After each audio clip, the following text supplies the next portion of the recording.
was a hell of a defender's paradise and an offender's nightmare. It was terrible.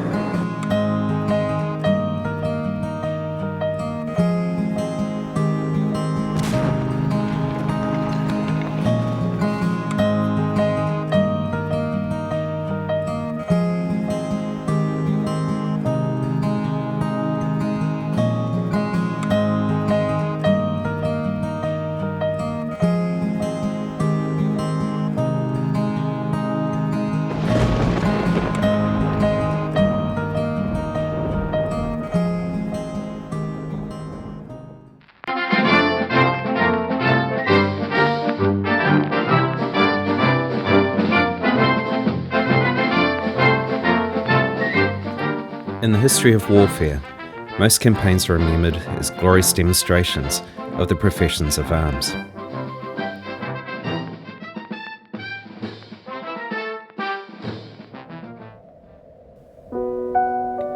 But there are other areas in history that house far less passion and enthusiasm. One example dates from the later years of the Second World War, between 1943 and 1945. After being chased out of North Africa, the Nazis fled across the Mediterranean Sea and into Sicily. This Germany invasion began a war that was one of the longest and yet least remembered of the conflict, the campaign in Italy. It saw amongst the heaviest losses of New Zealand lives in all of the Second World War. This is especially remembered by the survivors of the 28th Marine Battalion and the New Zealand 27th Machine Gun Battalion, in which my grandfather was a part of. But like many soldiers who had returned from Italy, there were no stories to be told by my grandfather. He remained secretive, concentrating on the good side of people and of life.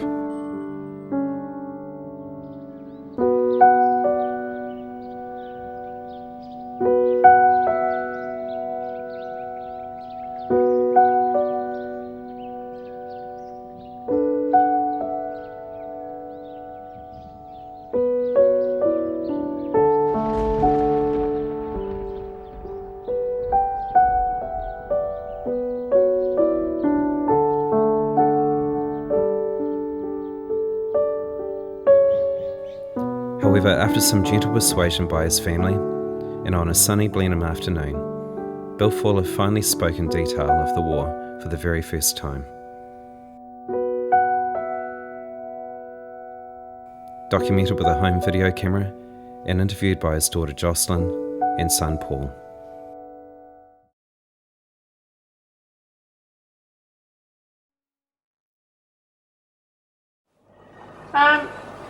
Dad, just your war years. I know you don't like talking about it, but what we'd just like is just sort of roughly dates and times and places. Like when you went away. I went into camp in 1944 and I went away in 1945 on the Amsterdam. 45? 40. We'll be nearly over then, Dad, wouldn't it? 44. 44. With 6,000 other blokes. So you didn't leave for the war until 1944? No, I was in camp for quite a while. I was in camp in Invercargill and Burnham. Yeah. And then we went up to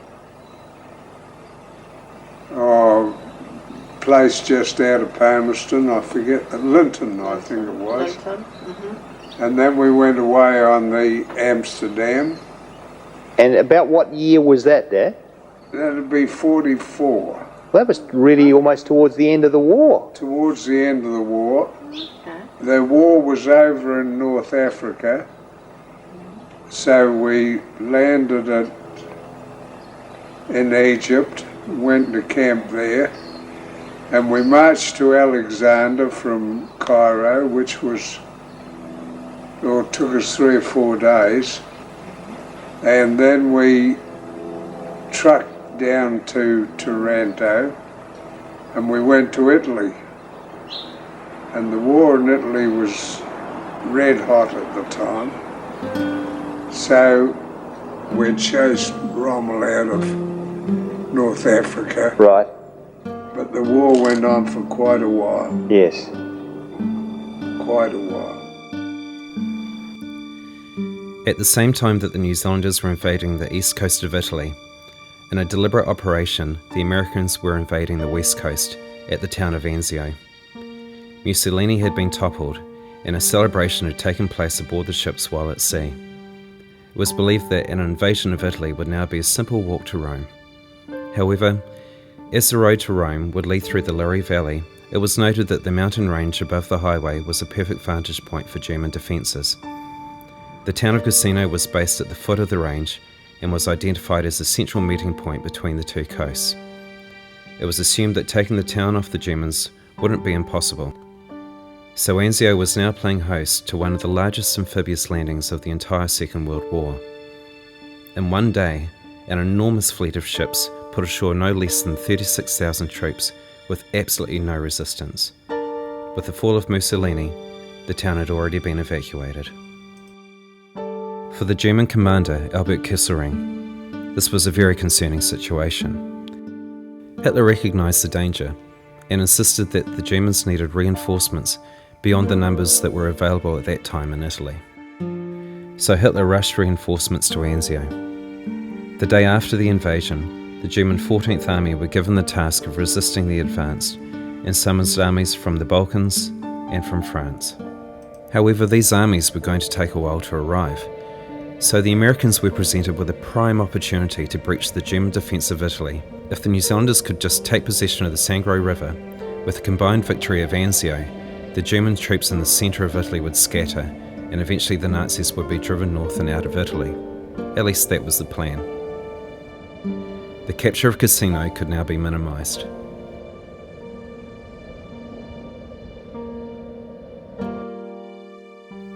For the American commander John Lucas, the opportunity was priceless. However, in a decision that would later cost thousands of lives, he failed to seize the moment, deciding instead to wait until all his men and materials were ashore and the beachhead was fully secured. It wasn't until 8 days later, on the 30th of January, that Lucas ordered a full breakout. But by now, they were surrounded by no fewer than 8 German armies that had taken position around the beach village. Winston Churchill and his commanders were perplexed and bewildered, saying now famously, "I thought we were setting a wildcat onto the beach, but all we have now is a beached whale." The Americans were now trapped on the beach by a menacing army, with even more menacing firepower. The Germans decided to bring in the 28cm K5 railway gun that could fire shells weighing up to 250 kilograms, up to 50 miles at a time. The Germans named the gun the Leopold, but it became known to everybody else as Anzio Annie. Finally, 4 months later, during a push to force the Americans to retreat, the Americans unleashed substantial firepower from the sea and from the air, from units that had been stationed down south in Sicily, and they finally forced the Germans to retreat. But by now, 4 months had passed. Lucas was sacked for his procrastination at Anzio, and the New Zealand war hero, General Bernard Freyberg, was put in charge of the entire region. The New Zealanders had been pushed to their limits and left alone, with the bitterly cold winter and Germans closing in around them. So I was with 27 Machine Gun Battalion, and we fought at the Battle of the Sangro, crossed in up to our neck in water carrying a machine gun. What sort of machine gun there? A Vickers, wasn't light, and we crossed the Sangro and we came to a road, and the boss said, "We'll go up the road and the Jerrys will be hiding down the sides." So we went up the road and we came down the sides. We took a lot of prisoners, and the boss said to our sergeant, who was Albie Dawson, he said, "Take these men back to headquarters and see that they get to a POW camp. And Albie said, "I'll shoot the bastards." He said, "They killed my brother." So we got someone else to do it. And then we went on to Orsonia and we had a scrap there. Actually, we won the Battle of the Sangro and lost the Battle of Orsonia. But then we went to Casino. We were supporting the Maori Battalion and they were supposed to take the railway station, but they got repulsed. This is the Sangro River, around the time that Bill Fuller and the New Zealand battalions crossed it. At 2:45 a.m. on the 28th of November 1943, the New Zealanders courageously stumbled into the river in total darkness. They carried their 30-kilogram weapons above their heads that were barely above the rapids. The water was near freezing and the mud was unbearably deep. The men who had seen little action until now cringed as 4,000 rounds flew over their heads, and they could only judge distance by the occasional flash of German field guns retaliating. At 5:30 a.m, those who finally made it across only had moments before daylight to hide in the muddy banks on the other side. The next day, when the river was finally secured, they began to receive news of their deployment to Casino. However, by now, it was well known that during the siege at Anzio, the Germans had blown up the bridges and booby-trapped the roads leading there. When they arrived at Casino, the Kiwis were weary and mentally exhausted. Even though the Sangro River was actually further north than the main objective of Rome, with the late arrival of the Americans from Anzio, the mountain range was now cloaked in winter and unpassable due to snow.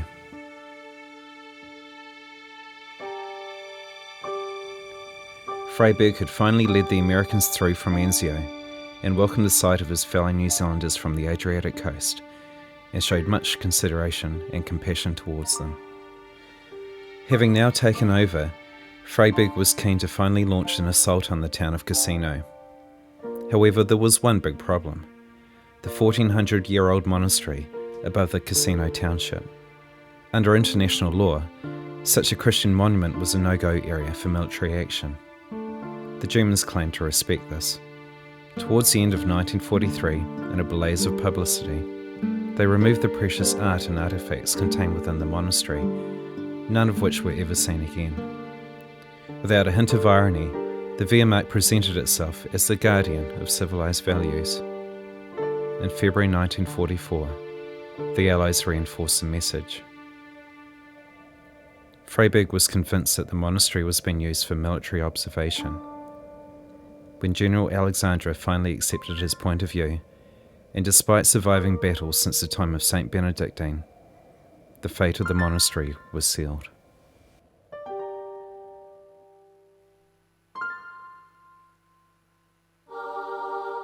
As the sun rose on February 15th, 1944, a total of 229 bombers arrived in 3 waves in the skies above Monte Cassino.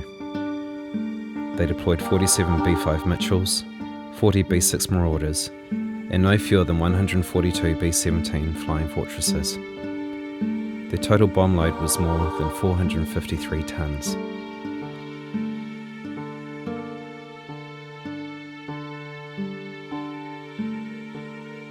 In a matter of hours, 14 centuries of history was reduced to rubble.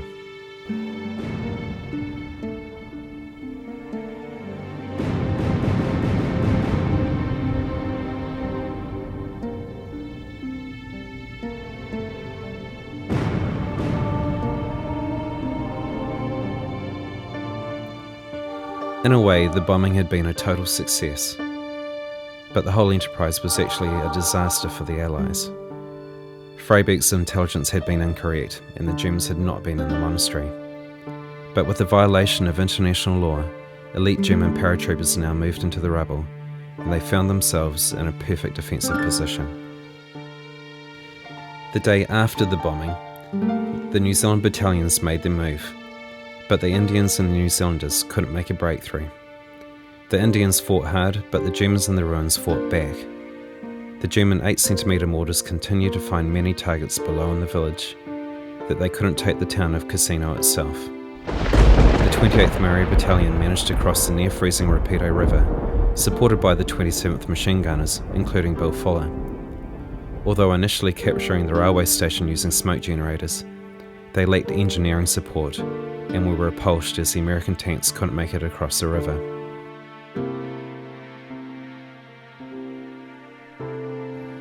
As a result, just 2 German sniper stations destroyed the advance of the remaining New Zealanders.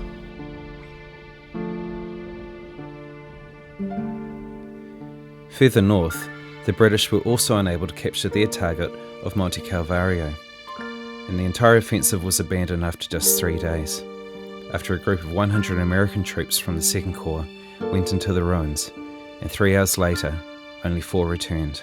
But amongst the many armies, the fury and the reputation of the Maori Battalion was now the Germans' greatest fear.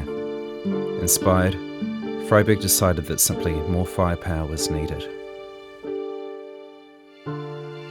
The initial bombing on 15th of February was enormous, but the bombing that came 1 month later defies description. That day, no fewer than 775 bombers and fighter bombers dropped a total of 1,250 tons of explosive on the town of Casino.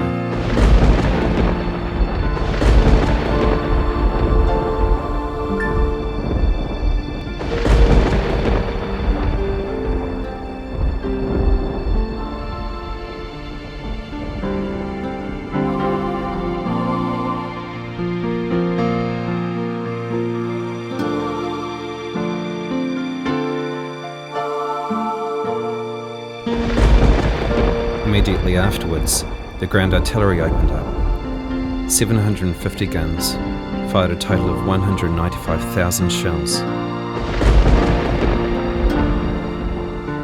on a target that was just 1 mile wide.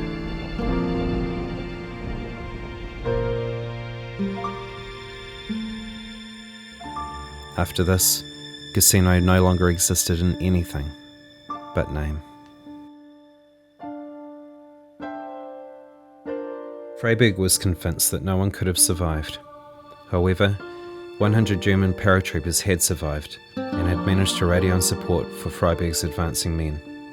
The New Zealanders were now left with an all too familiar story, and now painfully, along with the town's disappearance, so had their protective cover from the snipers on the mountain. For the infantry, the terrain was equally tough. It was now littered with mines and booby traps, and the rubble made perfect cover for rifle and machine gun fire. But the Maori Battalion, now more fierce than ever, courageously made another attempt to capture the railway station using smoke generators, and this time they succeeded. However, the objective to secure the remains of the town remained elusive, and the trip across the Rapido River had taken its toll on Bill Fuller.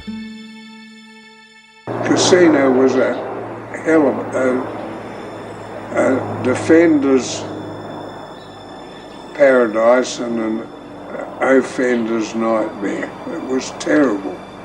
And I got pneumonia. When they got me out of the ambulance, I was on a stretcher, and a bloke called Braun from Marina was one of the stretcher bearers. He was working for 3GH. And he said, "What the hell's up with you, Fuller?" I said, "Not bad. I'm not too bad now." He said, "Can you walk upstairs?" I said, "Yeah." He said, "Well, get off and walk." Oh, gosh. Oh, Bill Braun, we were mates. I'd known their family for years. So then I went to con camp, waiting to go back to the battalion. And an old friend of mine called Doug Edwards was wandering around one day. He said, "What are you doing here?" I said, "I'm waiting to go back to battalion." He said, "You can type, can't you? All bank clerks can type." I said, "Yeah." He said, "Well, come with me." So he was working for Official Archives, and I went and got a job with Official Archives. And we went I didn't have to go back to battalion. I didn't want to go back anyway, they were killing people. But you didn't. So, what were your living conditions like? Oh, they weren't too bad when I got into archives. But previously, when you were out on the front line with your machine gun, where did you live? Well, we lived in bivvies, tents, little two-man tents. And that was terrible. It was cold and miserable. What was the season? Was it winter or? It would be winter over there. Right. It was springtime. It was summer when I was with archives, because we used to go swimming a lot in the Adriatic. The water was warm. Very nice. And it was very good. But the living conditions in the front line were terrible. Lived on bully beef and stews. Lose a lot of weight. I did. Yeah, and that's when I got pneumonia. We followed headquarters NZEF round, and we went to a place called, it was on the Adriatic coast, San Basilia. We went up there, and I became in charge of archives under Holstead, of course. The Sergeant Major was an ex-bank clerk, and he was coming home on furlough. So I took his job, which was wonderful. And I met an old mate of mine called Shufty McVeigh. Shufty and I became great mates. He spoke Italian fluently, 2 dialects of Egyptian. And we went on lots of leaves together. We went to Rome and Florence. And we eventually finished up in Florence. But once again on the tail of HQ2 NZEF. And from there I came home. While Bill was recovering from pneumonia, the planned invasion of France had been postponed. The Polish troops were sent to Cassino, and on the 18th of May, when they finally climbed to the top of the ruins, the Germans had already departed. As the defence of Italy was now in shatters, Freyberg was ordered to send the remaining New Zealanders north to Rome. But he said that even though he had been fighting as part of an Allied force, he had learnt from his experiences in World War I and was assisting the war effort at the request of the New Zealand government, not the Americans. He now famously defied the orders of the US commander, and in an act of caring and empathy never seen before, he sent the New Zealanders home. Had a reception at the Rotunda. The mayor and various people met us. And I saw my wife the first time for years. It must have been. And Very nice. you. I suppose I didn't know you, did I? No, you didn't. No. The children bounced back. It wouldn't have taken long. Didn't take long.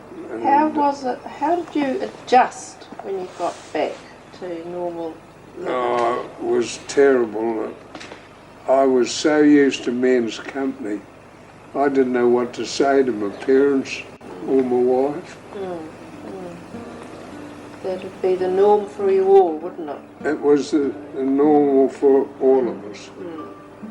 All we wanted to do was, I'd been home a few weeks and the Wellington races were on. So I went to Wellington races and met Shufty and all my mates. And we had a great old shinwag.